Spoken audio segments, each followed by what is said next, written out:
교회 설립 4주년을 기념하는 6월 첫 번째 주일에 사랑의 하나님의 은총과 사랑이 여러분과 함께 하시기를 기원합니다.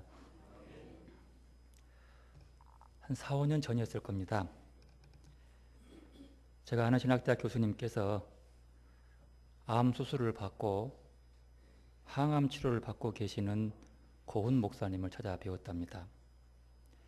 병문 안차 위로하기 위해 찾아가셨는데 항암 치료 받으시면서 힘들어하신 목사님께서 그 교수님께 이렇게 말씀하시더랍니다. 난 목사인데 교인들이 항암 치료한다고 하면 아이고 하는 모양이다 라고 했지 이렇게 힘든지 몰랐어. 솔직히 천국에 대한 소망이 있는 사람인데 이것 안 받고 빨리 천국 가고 싶어.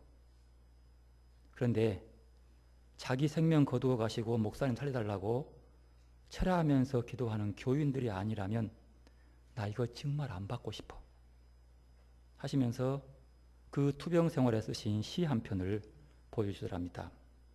그 시는 이렇습니다. 주님, 내 아픔이 너무 커서 그 아픔이 가족들의 아픔이 되지 않기를 기도합니다. 주님, 내 아픔이 너무 길어서 그 아픔이 교회의 어두운 그늘이 되지 않기를 기도합니다. 주님, 내 아픔이 유별나서 세상 사람들의 조롱거리가 되지 않기를 기도합니다. 그냥 혼자 아프고 혼자 울기도 지금은 너무 벅차기 때문에. 이 시에서 항암 치료 중인 목사님의 애절한 절규가 가슴에 와 닿습니다. 그냥 혼자 아프고 혼자 울기도 지금은 너무 벅차다는 거. 얼마나 힘들면 이런 표현을 할 수 있을까요? 사실 우리의 인생을 살다 보면 원하든 원치 아니하든 종종 우리는 이런 순간을 경험할 때가 있습니다. 그 아픔의 시간이 길든 짧든 어쨌든 그 시간은 참으로 힘듭니다. 이런 아픔의 이야기는 또한 우리 주변에서도 어렵지 않게 들을 수 있습니다. 몸이 너무 아프다고 기도해달라고 부탁하는 분도 있고 여러 가지 어려움과 마음의 실망과 영혼의 상처로 괴롭다며 눈물로 기도를 부탁하는 분들도 있습니다. 꼭 암 같은 병이 아니더라도 사람들과의 사이에 생기는 갈등과 열등감으로 자책하며 우울해지고 스스로 목숨을 끊고 싶은 충동을 호소하는 분들도 있습니다. 또한 아무리 정직하게 열심히 살려고 애를 써도 알아주는 이가 없어서 생기는 그 외롭고 쓸쓸한 마음으로 방황하는 사람들도 있고 섭섭함과 소외됨으로 인한 분한 마음으로 해결하기 어려운 오해를 가지고 살면서 특정 사람을 적으로 간주하며 복수심으로 고통당하는 분들도 있습니다. 간접적이지만 직접적으로 우리가 살아가는 인생길에 들려오는 이야기들을 들어보면 참으로 실감이 납니다. 그런데 이런 이야기를 오늘 본문에서 듣고 있습니다. 베데스다 연못가에서 들려오는 수많은 사람들의 이야기들, 각색병으로 고생하는 사람들의 이야기, 앞을 보지 못하며 고통 가운데 지내는 분들의 이야기, 불편한 다리를 절며 살아가는 분들의 이야기, 뼈만 앙상하게 남아 앉을 힘도 없어 쓰러져 있는 사람들의 이야기 등 셀 수 없는 이야기들이 베데스다 연못가에 있습니다. 이런 인생의 아픔과 고통으로부터 벗어날 수 있을까 막연한 기대감을 가지고 서성이는 군중들의 이야기들도 있습니다. 이런 류의 이야기가 들려오는 베데스다는 마치 인간 세상의 작은 축소판이라고 보여집니다.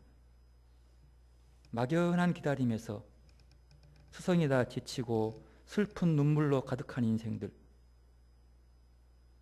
우리가 삶을 살다 보면 혼자서 울기도 너무 힘들고 벅찬 시간들이 있기 마련입니다. 이런 사람들의 이야기가 워낙 많아 자세하게 그 아픔과 슬픔의 이야기들을 들려줄 수 없어서 아주 간략하게 오늘 본문에서는 더 기가 막힌 이야기를 들려주고 있습니다. 오늘 본문 5절에 보면 거기 38회 된 병자가 있더라. 38년이라는 세월. 여러분 상상해 보십시오. 만약 가정의 가장이 38년을 꼼짝도 못하고 그렇게 누워 있었다면 그 가정의 꼴이 뭐가 되겠습니까? 회사의 사장님이 38년을 그렇게 누워 있었더라면 그 회사가 어떻게 되었겠습니까? 만일 태어나서부터였다면 지금 38세요. 10살부터라면 48세. 그러니까 38년 된 병자는 자신의 가장 젊은 시절, 황금 같은 청춘의 시절을 이렇게 누워서 지냈다고 할 수 있습니다. 그러니까 이 38, 38회라는 이 한마디 말 속에 담긴 참으로 서럽고 아프디 아픈 이야기가 우리의 얘기 속에 깊게 느껴질 수 있습니다.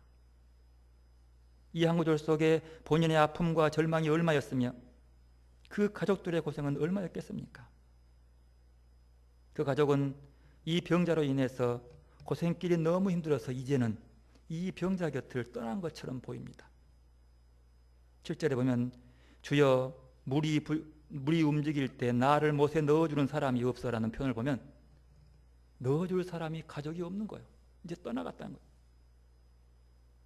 얼마나 그 자리가 아픈 자리입니까? 바로 그 자리가 비극의 자리요, 절망의 자리입니다. 38년이라는 이 말 속에서 희망은 조금도 찾아보기 어렵고 어떤 희망의 노래도 부를 수 없는 그런 자리였습니다. 이런 상황 속에서 오늘 본문은 이런 말씀으로 시작됩니다. 1절 보면 그 후에 유대인의 명절이 되어 예수께서 예루살렘에 올라가시니라. 여기 사용된 명절이라는 단어는 명절은 한마디로 희망을 말합니다. 우리의 추석과 설 명절처럼 희망과 즐거움을 이야기한다고 볼 수 있습니다. 가족과 함께 어울리고 선물과 음식을 나누고 서로의 이야기를 나누며 눈물 짓기도 하고 축하하기도 하고 함께 아파하면서 새 희망을 노래하고 서로 간의 사랑을 노래하는 명절은 그때나 지금이나 가족과 함께 할 수 있는 사람들에게는 참으로 큰 행복이라고 말할 수 있습니다. 그런데 이스라엘 백성들에게서 명절은 종교적인 축제를 의미하는 단어입니다. 그러면 본문에서 명절은 어떤 명절이었을까? 많은 얘기를 합니다. 어떤 사람은 추수절인 오순절이라는 의미가 있고 어떤 학자는 부림절이라는 해석도 있습니다. 추수절기는 하나님이 주신 은혜와 복을 노래하고 감사하는 절기라면 부림절은 구원의 은총을 노래하는 절기입니다. 그날이 어떤 절기였던지 지금은 각처에서 모인 신실한 사람들이 예루살렘에 넘쳐나고 있습니다. 그곳은 지금까지 지내오면서 하나님의 은혜를 이야기하는 자리고 그리고 하나님 안에 주신 희망과 행복과 사랑의 노래를 쏟아내는 그런 자리, 고백과 간증이 넘쳐나는 그런 자리였습니다. 이런 축제의 분위기 한 모퉁이 베데스다에 있는 사람들의 이야기가 들려오고 있습니다. 다른 사람들은 명절을 맞이하여 가족을 만나서 기뻐하고 노래하고 춤추며 즐기면서 기쁨의 축제를 벌이고 있는데 베데스다에는 긴 병에 지치고 기다림에 지쳐있는 사람들이 있습니다.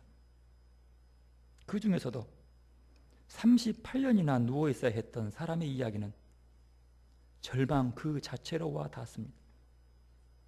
더욱이 그들은 물이 동할 때가 가장 먼저 들어가는 사람은 어떤 병이든 나을 수 있다라는 전설과 함께 그곳에 모여든 사람들이었습니다. 확실하지도 않는 입소문으로 퍼진 이야기를 듣고 찾아온 사람들, 이것이 사실인지 내가 제일 먼저 들어갈 수만 있다면 하는 희망을 안고 의원을 찾기 어려운 배고픈 사람들이 그 자리, 그리고 어느 누구도 치료할 수 없는 불치병의 사람들이 그 자리에 모인 자리, 베데스다는 가장 소외되고 아픈 사람들의 모인 자리라고 볼 수 있습니다. 어떤 성사자들은 3절 후반절부터 4절에 나오는 그 가로치는 그 이야기, 먼저 들어간 사람은 안다, 아마 그 이야기는 아마 한참 후대에 이렇게 첨가된 입소문으로 만들어진 이야기다, 이렇게 보는 사람도 있습니다. 이 소문은요, 마치 영지버섯이 항암 치료에 효과가 있다는 소문이 퍼지면 너나 할 것 없이 이거 찾기 위해서 안간입니다. 중국까지 가 찾아옵니다. 닭가슴살이 다이어트에 좋다고 하니까 이 닭이 불티가 나요. 실제 베데스다 연못은 간헐천처럼 가끔 물이 솟아나는 그런 간헐천이었습니다. 어떤 사람이 그때 들어가서 몸을 씻었더니 피부병이 나은 적이 있는데 이게 소문이 퍼진 듯 한다는 생각이 듭니다. 그 말에 덧붙여서 글쎄 제일 먼저 들어간 사람이 피부병이 다 나았대 하니까 그 다음은 아이고 그게 아니고 그곳에 먼저 들어간 사람은 무슨 병은 다 낫는데 이렇게 전달됐다라고 볼 수 있습니다. 여러분 입소문이 퍼져나가면요 조금씩 확대된 이야기인 것 같지만 그것이 일반적으로 그냥 현실처럼 뜬구름의 이야기들이 우리에게도 참 많지요. 여러분 아직도 증명되지 않았지만 입소문에 몸에 좋다는 약을 비싼 값을 주고 지불해서 사다 놓고 보관 중인 약들 여러분의 가정에 없습니까? 우리 집은 몇 개 있습니다. 몇 년 전, 한 5년 전쯤일 거예요. 저희 누님이 알칼리성 물을 만드는 정수기에 물을 먹고 그것을 머리에 바르면 빠진 머리도 나고 이게 뭐 몸이 좋아진다고 허리도 나은다고 어떻게 전화해서 사라 그러는지 우리 집 정수기 있다고 새 것으로 바꾸라고 이게밖에 좋은 거 없다고 입소문이 난 겁니다. 왜 믿었을까요? 이 정수기는 어느 교회에서 판 거예요. 어느 목사님이 판 거예요. 자기 동생이 목사인데 도대체 목사 말은 절대 안 듣고 그 목사 말만 듣는 거예요. 어떻게 강요하든지 결국은 사지 않았습니다만 다 좋으면서 이렇게 몸에 좋은 이야기 그때 한참 여수 순천 그 성수기 때문에 상당히 시끄러웠을 거예요. 막 지금 조용하죠. 입소문이란 작은 것이지만 이렇게 크게 부풀릴 수 있는 거예요. 베데스다의 이런 입소문 때문에 모인 사람들은 온통 물이 동하는 것에만 집중하고 있었습니다. 몇 날, 며칠, 몇 달을 기다리고 몇 년을 기다려도 희망의 노래가 들려오지 않았습니다. 그런데 바로 그 희망이 없는 베데스다에 놀라운 일이 벌어졌습니다. 인류의 소망이 되신 예수님께서 그곳에 찾아오신 것입니다.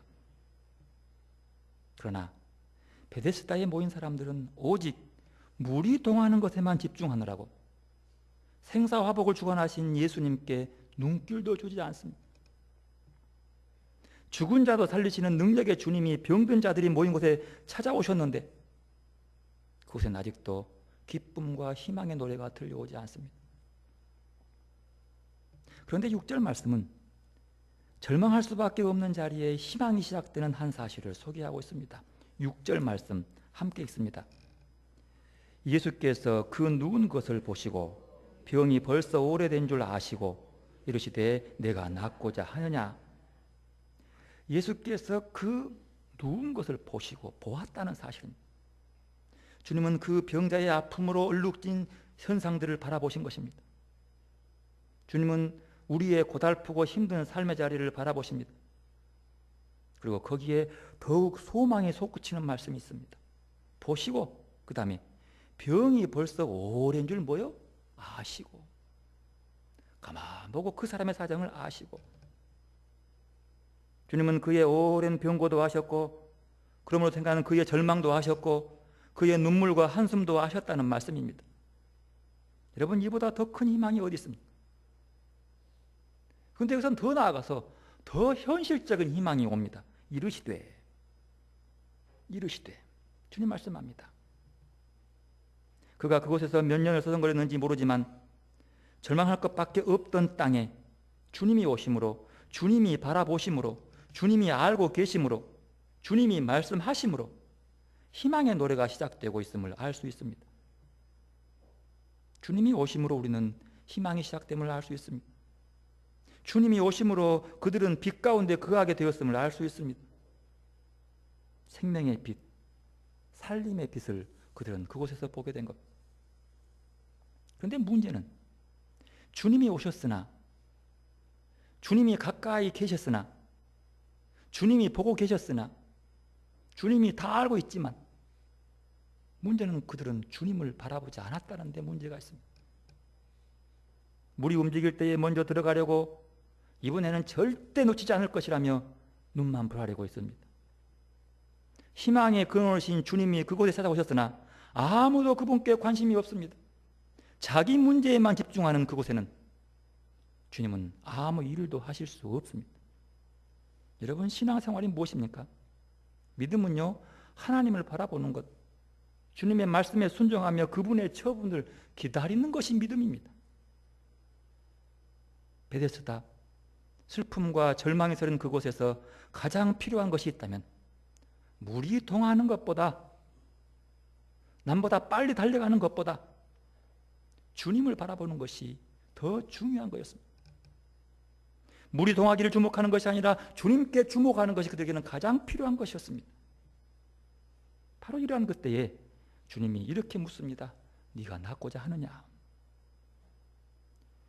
38년 동안 병을 앓아온 환자에게 던진 질문치고는 너무 좀 그렇지 않습니까? 아니, 당연히 낫고 싶지 안 낫게 시켰습니까? 이게 말이라고 하는 질문이에요. 그런데 주님은 그 사실을 알면서도 왜 이런 질문을 했을까요? 희망을 가질 수 없는 자리에 있는 그에게, 몸을 움직일 수 없는 상태에 있는 그에게 믿음의 열망이 있느냐를 묻고 계신 겁니다. 절망할 것밖에 없는 자리에서 주님은 그의 절망을 깨우고 계십니다. 좌절할 수밖에 없는 자리에서 그의 좌절을 깨우고 계십니다. 내가 낫고자 하느냐? 거기에서 진정 벗어나고자 하느냐? 물이 움직이기를 간절히 기다리는 사람에게 주님은 내 마음에 믿음이 동해야, 내 마음속에 믿음의 소원이 움직여야 한다는 말씀을 하고 계시는 것입니다. 그런데 이 38년 된 병자의 답은 이렇습니다. 주여, 물이 동할 때에 나를 못에 넣어주는 사람이 없어 내가 가는 동안에 다른 사람이 먼저 내려가나이다. 그는 도와줄 사람이 없는 것이 대한 한탄을 합니다. 어머, 주님은 이렇게 말씀하십니다. 이 사람아, 사람 타령하지 말게. 자네 앞에 내가 서 있지 않는가? 물 타령하지 말고 믿음 타령해야 한다네. 도와줄 사람 타령하지 말고 자네가 진정으로 여기서 만나야 할 사람을 만나는 것이 중요하단 말일세. 이렇게 말하고 있습니다. 성경은 기록되지 않았지만 그 병자가 아마 이렇게 대답했을 겁니다. 이 말씀 듣고 난 다음에 주여, 낫고자 하나이다. 주여, 도와주십시오. 이는 진정으로 그 병자에게 필요한 것은 치유의 주님을 믿는 믿음을 회복하는 것이라는 말씀입니다. 좌절할 수 있는 자리, 아니 이미 좌절해 버린 자리인데 거기에 주님은 은혜를 베푸시기 전에, 역사하시기 전에 그의 믿음, 그의 간절한 열망을 깨고 계시는 거예요. 물이 아니라 주님을 향한 간절한 열망. 여러분, 그 자리는 도와줄 사람 아무도 없습니다. 예루살렘 거리에는 사람들이 넘쳐나는데, 평소에도 그렇지만 명절이라 더 많은 사람들이 넘치는데 진정으로 나를 도와줄 사람이 없다는 것은 무엇입니까? 절망의 외침입니다. 사람이 그렇게 많은데, 그렇게 잔치로 기뻐하는데 도와줄 사람 없다. 그런데 지금 주님은 내 앞에 그 한 사람, 절대자인 그분이 서 계시는 것을 알고 있느냐라고 물으십니다. 내가 내 앞에 서 있다. 세상에서 한 줄기 소망 찾을 수 없을 때, 그것도 사라진 지 오래될 때 우리를 찾아오신 분이 계시다는 사실. 요즘같이 어려울 때에 나를 도와주는 그 한 사람이 없다고 외칠 수밖에 없는 절박한 상황에서 우리는 하늘을 우러러보고 주님을 우러러볼 수 있는 믿음을 가져야 한다는 사실을 우리에게 일깨워주고 있습니다. 지금부터 한 10년 전쯤 85세의 일기로 세상을 떠난 구상 시인이 돌아가시기 전 상당 기간 동안 병으로 투병하셨다고 합니다. 그는 세상을 떠나기 얼마 전 한국 문인의 유언이 가장 잘 담겨진 시 오늘이라는 시를 발표했습니다. 그는 이 시가 자신의 자화상을 가장 잘 담겨진 시다 이렇게 스스로 그 시를 평가했습니다. 그 시에는 이렇습니다. 오늘 또 신비의 샘인 하루를 맞는다. 이 하루는 저 강물의 한 방울이 어느 산골짝 옹달샘에 이어져 있고 아득한 푸른 바다에 이어져 있듯 과거와 미래와 현재가 하나다. 이렇듯 나의 오늘은 영원 속에 이어져 바로 시방 나는 그 영혼을 살고 있다. 그래서 나는 죽고 나면서부터가 아니라 오늘서부터 영혼을 살아야 하고 영혼에 합당한 삶을 살아야 한다. 마음이 가난한 삶을 살아야 한다. 마음을 비운 삶을 살아야 한다. 시인은 중환자실에 산소호흡기에 의지한 채 투병하면서 지금 영혼을 노래하고 있습니다. 생명이 꺼져가는 그 자리에서도 영혼을 노래할 수 있는 시인의 그 넉넉한 마음. 문제가 해결되고 나면이 아니라 문제의 한복판에서 오늘을 영혼으로 사는 사람들. 병고침 받고 나면이 아니라 오늘 문제의 한복판 중환자실에서 주님을 바라보고 믿음으로 걸어야 하는 그 모습. 그것이 영혼의 삶이죠. 살다 보면 삶이 각박하고 힘들어서 자꾸 내일로 미루면서 살게 됩니다. 지금은 아무개 때문에 가만히 있고 나중에 더 열심히 한다고 합니다. 자녀 다 키워놓고 이 일만 마치고 나서 한다고 합니다. 그러나 여러분, 오늘을 살지 못하면 영혼도 살지 못한다는 시인의 외침은 우리가 한번 깊이 생각해 봐야 합니다. 중환자실에서 성공하지 못한다면 천국에서도 성공하지 못한다는 시인의 외침. 아무런 도움도 희망도 갖기 어려운 베데스다에서부터 성공하지 못한다면 건강하게 된 다음에도 성공할 수 없습니다. 여러분, 우리는 오늘 이 하루는 영혼의 한 쪼가리를 살고 있는 것입니다. 우리는 지금도 영혼의 한 부분을 살고 있는 거죠. 어렵고 고달프고 힘든 여기 이 자리에서 오늘 이렇게 영혼을 바라보는 것에 승리하지 못한다면 나는 후에 승리할 수 없다는 메시지입니다. 그러므로 오늘 여기에서 승리하면 내일도 승리할 수 있습니다. 오늘 나의 어려운 상황에 승리하면 앞으로도 승리할 수 있습니다. 고통으로 얼룩진 오늘 여기, 비록 생명이 소진해가는 중환자실에서도 시인은 영혼을 노래하고 있는 걸 보십시오. 나를 무너뜨리는 병마와 고통 앞에서 나 지금 이렇게 살아있다. 나 이렇게 우뚝 서 있다. 나는 지금 영혼의 한 부분을 살고 있는 것이다. 라고 외치고 있습니다. 주님은 고통의 자리에서 여전히 믿음의 노래를, 아픔의 자리에서 여전히 소망의 노래를, 상실의 자리에서, 외로움의 자리에서 여전히 주님은 신뢰의 노래를 부르고 계십니다. 주님은 베데스다 목가의 그 사람에게 지금 그 노래를 듣고 싶어서 이렇게 묻습니다. 네가 낫고자 하느냐? 베데스다라는 말의 본래의 뜻은 은혜의 집이라는 뜻입니다. 은혜의 집.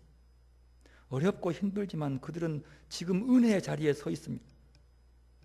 아무리 이런 이름을 붙여놓는다고 해도 그곳에 은혜의 집이 되는 것이 아니죠. 여러분, 베데스다의 물 상상해 보십시오. 물이 동할 때 내가 먼저 들어가려는 아귀다툼의 현장. 2등은 결코 나올 수 없습니다. 1등 아니면 모두 낙오자가 되는 그 자리. 그리고 긴 기다림 가운데서 지치고 절망해버린 좌절의 자리. 손가락질 받고 죄인 취급받으면서 한숨 지으며 고통을 호소하는 아우성의 자리. 관심 가지는 자가 없고 오히려 귀찮게 여기는 사람들의 틈바구니에서 눈치 보며 지내야 하는 서러운 자리. 현실적으로 그곳은 결코 은혜의 자리가 아니었습니다. 베데스다가 은혜의 집일 수 있었던 것은 그 이름 때문이 아니었고 그 모인 사람들 때문도 아니었습니다. 그곳이 은혜의 집이 되는 것은 바로 그곳에 상한 영혼을 고치시기 위해서 찾아오시는 주님이 거기 서 계셨기 때문에 베데스다가 은혜의 집인 것입니다. 지금 절망의 자리에 서 있지만 나를 찾아오시는 주님은 명절에 사람을 만나시기 위해서 예루살렘에 찾아오시는 것이 아니라, 종교 행사를 치르기 위해서 갈릴리에서 예루살렘을 찾은 것이 아니라, 절망할 수밖에 없는 자리에 서 있는 나, 오랜 고통 가운데 신음하고 있는 나를 만나주기 위해서 찾아오신 주님이 거기 서 계셨기 때문에 그곳이 은혜의 집인 것입니다. 오늘도 이렇게 베데스다에 오신 그 주님이 아픔에 있는 나의 가정에도 찾아오시고, 어려움이 가득한 나의 일자에 찾아오시고, 눈물로 얼룩져 있는 나의 인생에 찾아오십니다. 우리를 찾아오시는 주님은 우리의 지금 상한 영혼을 만지고 계십니다. 도움을 줄 한 사람이 없어 절망하고 있는 그 자리, 진정으로 위로하고 깨어나야 할 사람들은 안식일 논쟁이 어떻고 교리 논쟁이 어떻고 하고 있는 그 자리에 지금 주님이 찾아오신 것입니다. 그리고 말합니다. 일어나 내 자리를 들고 걸어가라. 이렇게 말씀하시는 주님이 내 상한 영혼, 상처난 삶을 지금 어루만지고 계십니다. 철저하게 벌어진 그 병든 자, 생명을 노래할 수 없는 자리에 서 있는 그곳에서 그 병든 몸을 어루만지시는 분이 계셨습니다. 병든 삶을 어루만지고 계신 주님이 계십니다. 도와줄 사람이 없어도 소망이 없어 38년째 인생을 소진해서 쓰러진 사람을 지금 주님이 생명의 손으로 어루만지고 계셨습니다. 요한복음 9장에서는 나면서부터 보지 못하는 사람을 보고 사람들은 누구의 죄 때문이냐고 교리에 관심을 두고 있을 때, 주님은 그 사람의 고통이 하나님이 하시는 일을 나타내고자 하신다고 말씀하십니다. 하나님이 사용하는 고통이라고 말씀하는 거죠. 그리고 그 영혼을 어루만져 주었습니다. 우리의 삶 가운데 고통의 문제를 가지고 서 계신 분이 계십니까? 그것이 나를 많이 힘들게 하고 방황하게 합니까? 그것이 나의 찬송과 감사를 빼앗아가고 있습니까?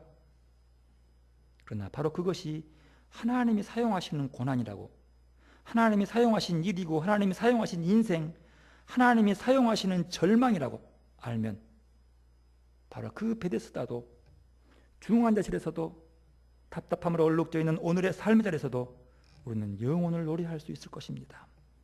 아니, 지금 이 자리에서도 주님을 찬양할 수 있습니다. 오늘 내 힘으로 어찌할 수 없는 베데스다에 홀로 서 있다고 생각하는 사람이 있습니까? 물이 동하기를, 내 사업이 동하기를, 자녀들이 동하기를 기다리며 서 계신 분이 있습니까? 너무 힘이 들어서 한시도 눈을 뗄 수 없어서 아침부터 저녁까지 동분서주하고 있는 사람이 있습니까? 바로 그곳에 주님이 찾아오셨는데, 그리고 나를 보고 계시고 나를 알아보고 계시고 나에게 말씀하시는데, 오늘 나의 베데스다의 시간, 그 어려움의 시간 가운데서 우리는 지금 어떻게 보내고 있습니까? 주님을 바라보시기를 바랍니다. 우리가 가리키는 그 손가락을 보지 말고 가리키는 목적을 볼 수 있기를 바랍니다. 주님은 우리를 영육간에 치유하기를 원하십니다. 주님은 무너진 삶도, 사업도, 가정도, 자녀도, 내 인생도 고치시기를 원하십니다. 주님은 고통으로 얼룩진 심령을 치유하시기 원하십니다. 오늘 여러분의 각자의 베데스다에서 주님을 만나고 함께 일어설 수 있기를 간절히 바랍니다. 베데스다에서 주님 만났던 그 38년 된 병자가 이렇게 고백합니다. 나를 낫게 하시는 분은 예수님이셨습니다. 나를 도와줄 사람 그 한 사람 찾을 수 없었지만 나를 찾아오셔서 나를 만나주시고 내 인생이 달라지게 하신 그분, 그것이 저 예수였습니다라고 그는 고백합니다. 기쁨 있는 교회 설립 4주년을 맞는 이곳에서 이 교회뿐만 아니라 우리 교회에 속한 모든 권속들의 각 가정과 삶에서 그곳이 베데스다인다 할지라도 그곳이 주님 만나는 곳이 되어서 함께 찬송하고 주님 만났음을 고백하며 은혜의 집과 은혜의 삶이 되기를 간절히 소원해 봅니다. 저는 우리 교회가 이런 베데스다, 여러분의 가정도 베데스다, 주님이 있었기 때문에 은혜의 집을 살아갈 수 있는 우리의 인생들이 되시기를 간절히 소원합니다. 기도하겠습니다. 주님, 오늘 또 우리에게 찾아오셔서 말씀하시고 오늘 또 우리를 만나주시고 치료하신 하나님 참으로 감사합니다. 주님, 우리 베데스다의 삶의 자리에 오셔서 우리에게 말씀하시고 보고 말씀하시는 것들을 듣게 하셔서 우리 영혼이 늘 주와 함께 은혜의 자리에 살 수 있도록 도와주시옵소서. 우리의 교회가 주님 만남으로, 주님 바라봄으로 은혜의 집이 되게 하여 주시옵소서. 예수님의 이름으로 기도드리옵나이다. 아멘.